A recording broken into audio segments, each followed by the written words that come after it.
کیونکہ اس کے اندر وہ ساری بیماریاں ہو سکتی ہیں جو ایک کارڈک پیشنٹ کے اندر ہوتی ہیں. ٹھیک ہے. اور یہ دل کے امراض کو کرانے میں بہت زیادہ رول پلے کرتی ہے ڈائبٹیز. اسی لیے ہماری جو ریکمنڈیشن ہوتی ہیں ان کو دوا سٹارٹ کرنے کی, کولیسٹرول کی دوا سٹارٹ کرنے کی, لائف سٹائل چینجز ان کے اندر امپلیمنٹ کرنے کی, یا جو ہماری خوراک کی احتیاطی تدابیر ہوتی ہے ان کو بتانے میں ہم بہت زیادہ پرو ایکٹیو ہوتے ہیں. ہمیں یہی پتہ ہوتا ہے کہ یہ لوگ ہارٹ کے پیشنٹ بننے کے رسک کے اوپر ہوتے ہیں, تو اس لیے ان کی جو کولیسٹرول کے کٹ آفس ہوتے ہیں, مطلب آپ نے کتنے نیچے کولیسٹرول لے کے آنا ہے, تو ان کے اندر ہم نے بہت کم کی ویلیو رکھی ہوئی ہوتی ہے. جس طرح لیس دین 100 لیس دین 70 کا LDL کا لیول ان کے اندر ہم اچیو کرنا چاہتے ہیں. اور ان کو دل کا مرض نہیں بھی ہے کسی بھی شوگر کے مریض کو, تو ان کو لو ڈوز کولیسٹرول کی دوا بھی شروع کرنی پڑتی ہیں ہمیں, اسی لیے کہ یہ لوگ رسک کے اوپر ہوتے ہیں. اور دوسری آپ جو بات کہی ہے کہ وہ ان کے اندر ہارٹ اٹیک کی علامتیں اکثر دفعہ ظاہر نہیں بھی ہو سکتی, تو یہ بات کافی حد تک صحیح ہے. اور اس میں یہی ہوتا ہے انہیں درد اور شدید تکلیف محسوس نہیں ہوتی جو کہ ایک عام آدمی کو ہو سکتا ہے. اس کی وہ یہی بات یہ ہوتی ہے کہ لیٹس سے اگر ان کو ہارٹ اٹیک چل رہا ہو تو عموماً ایک عام بندے کو سینے میں درد سا ہونا شروع ہو جائے گا, اور اس کے ساتھ ساتھ وہ پھر ایمرجنسی میں جا کر کے لینڈ کر جائے گا, ECG ہو جائے گی, تو اس کے ڈائگنوز پتہ بھی چل جائے گا. لیکن ڈائبٹک کے جو مریض ہوتے ہیں ان کے اندر کیا ہوتا ہے, ان کی جو نسیں ہوتی ہیں جس کے اندر ہم نروز کہتے ہیں, نیورونز کہتے ہیں, وہ دب گئی ہوتی ہیں, وہ ٹھیک سے کام نہیں کرتی.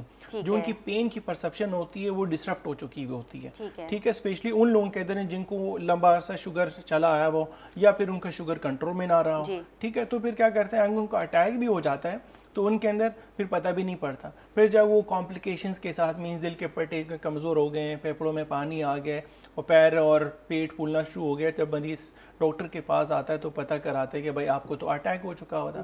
پھر ہم جب ان سے پوچھتے ہیں کہ بھائی اٹیک آپ کو کب ہوا, تب کو یاد ہے, وہ کہتے ہیں نہیں مجھے تو کبھی محسوس ہی نہیں ہوئی. تو پھر کیا کرتے ہیں, پھر ہم ایسے مریضوں کو, پھر دوسری بات یہ ہوتی ہے ان کے اندر ٹپیکل چیسٹ پین نہیں ہوتا. ان کو سمجھ لیجئے گا ہلکی پھلکی کی نا علامتیں ہو سکتی ہیں, تو ان کو جیسے فار ایگزامپل گھبراہٹ سی ایک دم سے ہونا شروع ہو گئی, صرف پسینے آ گئے, پیٹ میں درد ہونا شروع ہو گئے, یا ان کو کائنڈ آف موشن پین ہونا, بالکل سلائٹ سا ایک پین ہو گیا, یا اس کو پھر موشن لگنا شروع ہو گئے.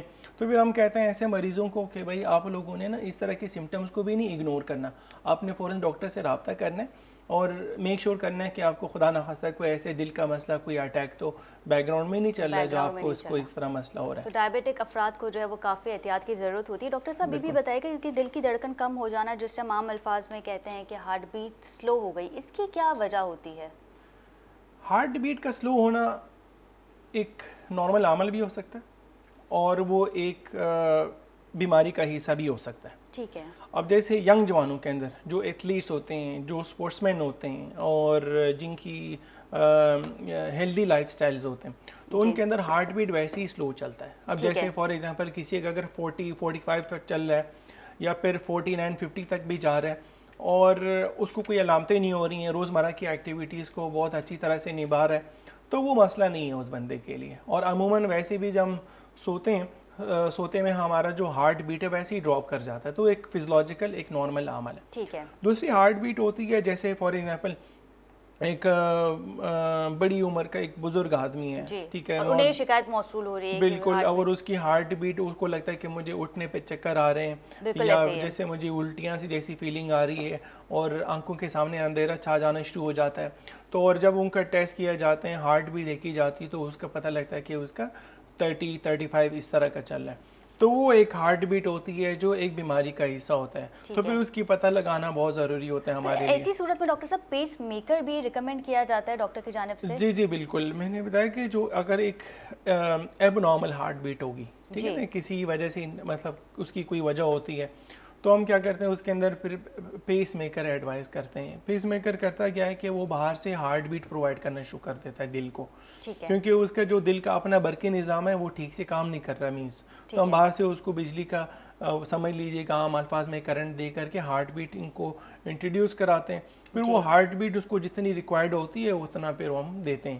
اور جو پیس میکر ہوتا ہے وہ میں نے بتایا جب تک مریض کا پر ہم نے ڈیٹیل میں پتہ نہیں کرایا ہوا ہوتا کہ وہ ایک نارمل ہے یا ایب نارمل ہے, تو ہم اس کو عارضی طور پہ ایک جسے کہتے ہیں ٹیمپریری پیس میکر وہ ہم لگاتے ہیں. وہ شولڈر پہ لگایا جاتا ہے ڈاکٹر صاحب؟ بالکل, وہ جہاں پہ ہماری مین نسیں ہوتی ہیں شولڈر, وہ یہاں سے بھی ایک نس کے اندر ڈال سکتے ہیں, شولڈر اور اس کے نیچے بھی کر سکتے ہیں, کبھی کبھار پیر کے نس میں سے بھی ڈال سکتے ہیں. ٹھیک ہے, تو وہ جہاں پہ فیزیبل ہوتا ہے اور دیکھتے ہیں کہاں کون سی شریان زیادہ مناسب ہے ڈالنا, تو ادھر سے بھی لگا سکتے ہیں. اگر ہمیں لگتا ہے کہ وہ اس کو مسئلہ مسلسل رہ رہا ہے, وہ اپنے آپ ٹھیک نہیں ہونے والا اور کوئی ایسی وجہ نہیں ہے جس کو ٹھیک کرنے کے بعد بھی یہ اس کی ہارٹ بھی ٹھیک ہو جائے گی, پھر ان کے اندر پھر ہمیں پرماننٹ پیس میکر ڈالنا پڑتا ہے. اچھا, جہاں پہ ہم بات کریں ڈاکٹر صاحب پرماننٹ پیس میکر کے حوالے سے, تو یہاں یہ بھی بتائیے گا کہ پیس میکر کی لائف کتنی ہوتی ہے اور اس کا پروسیس کیا ہوتا ہے؟ اکثر اوقات ہم دیکھتے ہیں کہ پیشنٹ کو یہ بھی کہا جاتا ہے, ان افراد جن کا پیس میکر جن کو لگایا جاتا ہے پرماننٹلی, کہ آپ پانی کے انٹیک کو کم کریں. بالکل, ایک تو جو پیس میکر ہوتا ہے جی, جیسے میں نے بتایا وہ ایک باہر سے ہارٹ بیٹ پرووائڈ کرنے والا ایک آلہ ہوتا ہے. بالکل ایسے ہی ہے. ٹھیک ہے, اور وہ جو پرماننٹ پیس میکر ہوتا ہے اس کے اندر ڈفرینٹ کمپوننٹس ہوتے ہیں. اس کی جو بناوٹ ہوتی ہے وہ اس طرح کی ہوتی ہے, کچھ تاری ہوتی ہیں جو دل کے خانوں میں پڑی ہوئی ہوتی ہیں, باہر اس کا جنریٹر پڑا ہوا ہوتا ہے, جنریٹر کے اندر بیٹری ہوتی ہے. تو وہ جو اصل چیز ہوتی ہے وہ بیٹری کی لائف ہوتی ہے. جو بیٹری کی لائف ہوتی ہے وہ عموماً 10 سے 15 سال تک ہوتی ہے. تو ہم کیا کرتے ہیں, ہر 6 مہینے پہ مریض کا چیک اپ اسی لیے کیا جاتا ہے, اور وہ جو پیس میکر ہوتا ہے اس کی لائف کو دیکھا جاتا ہے. پھر اس حساب سے پھر مریض کو کاؤنسل بھی کرتے ہیں, تو بیٹری ڈیڈ ہونے سے پہلے اس کی بیٹری چینج کی جاتی ہے. تو یہ ایک وہ چیز ہوتی ہے اور یہ پروسیس بھی بہت لمبا ہوتا ہے بیٹری چینج کرنے کا ڈاکٹر صاحب؟ نہیں, جس طرح کا پیس میکر ڈالتے ہیں پیس میکر سے کم ٹائم میں یہ بیٹری چینج ہو جاتی ہے. بس yes it's a day care procedure, مریض کو ایڈمٹ کرتے ہیں اور اس کی خون کے ٹیسٹ کیا جاتا ہے, کوئی انفیکشن کوئی ایسا وہ بیک گراؤنڈ ایشو تو نہیں, تو اس کے بعد سے وہ اس کو چینج کر کے اسی دن یا پھر اگلے دن مریض کو ڈسچارج کر دیا جاتا ہے. اچھا, ایسے پیشنٹس کو, ہارٹ پیشنٹس کو یا پیس میکر والے پیشنٹس کو کیا یہ بھی کہا جاتا ہے کہ آپ پانی کا انٹیک کم رکھیں ڈاکٹر صاحب؟ نہیں, اگر heart beat pure heart beat کا مسئلہ ہے اس بندے کو اور جس کے لیے پیس میکر ڈالا ہوا ہے, تو اس کو پانی کم لینے کو نہیں کہتے ہم. اصل میں ایک اور جو اصل میں عام لوگوں کے لیے بیٹری کا ورڈ استعمال کیا جاتا ہے, اس کو بیٹری لگ گئی ہے. تو ہمارے میڈیکل لینگویج کے اندر تو 3 طرح کی بیٹری ہوتی ہیں, ایک CRT ہوتی ہے, ایک ICD ہوتی ہے, ایک پرماننٹ پیس میکر ہوتا ہے. اصل میں یہ جو پانی کا ورڈ استعمال کیا جاتا ہے مینلی وہ CRT کے ساتھ کیا جاتا ہے. وہ بھی عام بندے کو باہر سے بیٹری کی طرح نظر آ رہا ہوتا ہے, لیکن ہم کارڈیولوجسٹ بتا سکتے ہیں اس کو بیٹری مطلب CRT لگی ہوئی ہے. وہ لوگ ہوتے ہیں جن کے پٹے کمزور ہوتے ہیں, مطلب دل کے پٹے کمزور ہوتے ہیں, ہارٹ بیٹ کے ساتھ ان کے دل کا پٹوں کا بھی مسئلہ ہوتا ہے. تو وہ لوگ ہوتے ہیں اگر ان کو یہ والی بیٹری لگی بھی ہو نہ بھی لگی بھی ہو, تو ان کے اندر ویسے بھی ہم ریکمینڈ کرتے ہیں پانی کا انٹیک کو کم رکھیں. کم سے مراد یہ 1 to 1.5 لیٹر لکوڈ آئٹمس پر 24 آور, تو ان کو ہم کہتے ہیں آپ اتنا رکھیں, مطلب اعتدال میں رہنا ہے, ماڈریشن کو آپ نے اپنانا ہے. بالکل ٹھیک ہے. اچھا ڈاکٹر صاحب, جہاں پہ ہم بات کریں امراض قلب کے حوالے سے, وہاں پہ ایک میڈیسن دی جاتی ہے ڈاکٹر کی جانب سے, وہ ہوتی ہے اینجوسٹ. اینجوسٹ کام کیسے کرتی ہے اور یہ ہارٹ پیشنٹ کے لیے کتنی مفید ثابت ہو سکتی ہے؟ بالکل, اینجوسٹ از اے ریسکیو ڈرگ, ٹھیک ہے, میڈیسن ہے. تو وہ کیا کرتی ہے, وہ عموماً زبان کے نیچے رکھی جاتی ہے. تو اگر وہ آپ کا ٹیبلٹ لے رہے ہیں اور اس کا آپ اسپرے کر رہے ہیں, تو اس کو زبان کے نیچے اسپرے کیا جاتا ہے. تو یہ کیا کرتے ہیں, دل کے شریانیں جو ہوتی ہیں مینلی, اگر اس کسی کو پین ہو رہا ہو, تو وہ پین ہونے کی وجہ کیا ہوتی ہے, یہ وجہ ہوتی ہے کہ اس کی دل کی شریانیں چھوٹی پڑ گئی یا سکڑ گئی. بالکل ایسے ہی. تو کیا کرتے ہیں, یہ دوا جا کر کہ دل شریانوں کو فار دا ٹائمنگ پھلا دیتی ہے, اس کی بلڈ کی سپلائی کو بڑھا دیتی ہے. ٹھیک ہے. تو جس کی وجہ سے ہارٹ کے پٹے جو متاثر ہو رہے تھے, جس کی وجہ سے ان کو درد ہو رہا تھا, وہ درد ٹیمپریریلی ریلیو ہو جاتا ہے. تو ہم یہی کہتے ہیں اگر آپ کو کبھی درد ہو تو زبان کے نیچے یہ گولی رکھیں, اور اگر دوبارہ ہو رہا ہو تو دن کے اندر 24 گھنٹے کے اندر 3 سے 4 دفعہ آپ یہ میڈیسن استعمال کر سکتے ہیں. اگر اس کے باوجود بھی آپ کو درد رہ رہا ہے تو وہ ٹائم ہوتا ہے کہ آپ نے فوراً ایمرجنسی میں آ کر کے نا اپنا چیک اپ کروانا. بعض اوقات ہم دیکھتے ہیں کہ پیشنٹ کو جب بھی درد ہوتا ہے تو وہ ہفتے میں 2 سے 3 دفعہ اس میڈیسن کا استعمال کر رہے ہوتے, تو دس از رانگ, کہ ہمیں فوراً ڈاکٹر کے پاس جانا چاہیے اگر ہمیں ویک میں 3 دفعہ یا 4 دفعہ اس تکلیف سے گزرنا پڑ رہا ہے ڈاکٹر صاحب. بالکل, ہفتے میں 3-4 مرتبہ اگر ان کو لینا پڑ رہا ہے تو, اور ساتھ میں ڈاکٹر نے یہ ان کو ایڈوائز کر دیا ہوا ہے کہ آپ اتنی تک میڈیسن کھا سکتے ہیں, اور ڈاکٹر کو ان کی ڈائگنوسس کا ان کی بیماری کا پتہ ہے, تو اتنے لینے میں کوئی حرج نہیں ہے. اگر وہ درد میڈیسن لینے پہ بھی ٹھیک نہیں ہو رہا اور وہ سمجھتا ہے کہ یہ درد کی شدت بڑھتی جا رہی ہے, تو ضروری ہے کہ پھر وہ ڈاکٹر سے مشورہ کریں اور دیکھیں جو ان کو میڈیسن چلی آ رہی کیا اس کے اندر مزید چینج کی ضرورت ہے یا پھر اسی کو جاری رکھنا ہے یا پھر اینجیوگرافی اینجیوپلاسٹی کی طرف جا سکتے ہیں؟ بالکل ٹھیک ہے، بالکل ٹھیک ہے. بہت شکریہ ڈاکٹر سعید صدیق اللہ ہمارے ساتھ موجود ہیں. ناظرین، آج ہم نے بات کی امراض قلب کے حوالے سے، اور سب سے بڑا ریشیو جو ہے، جو خوفناک بات ہے، ڈراؤنی بات ہے، وہ یہ کہ پاکستان کے نوجوانوں میں امراض قلب کا ریشیو بڑھتا چلا جا رہا ہے، جس پہ آج ہم نے بات کی. اگلے ہفتے آپ سے پھر ملاقات ہوگی. اپنا بہت خیال رکھیے گا. اللہ نگہبان.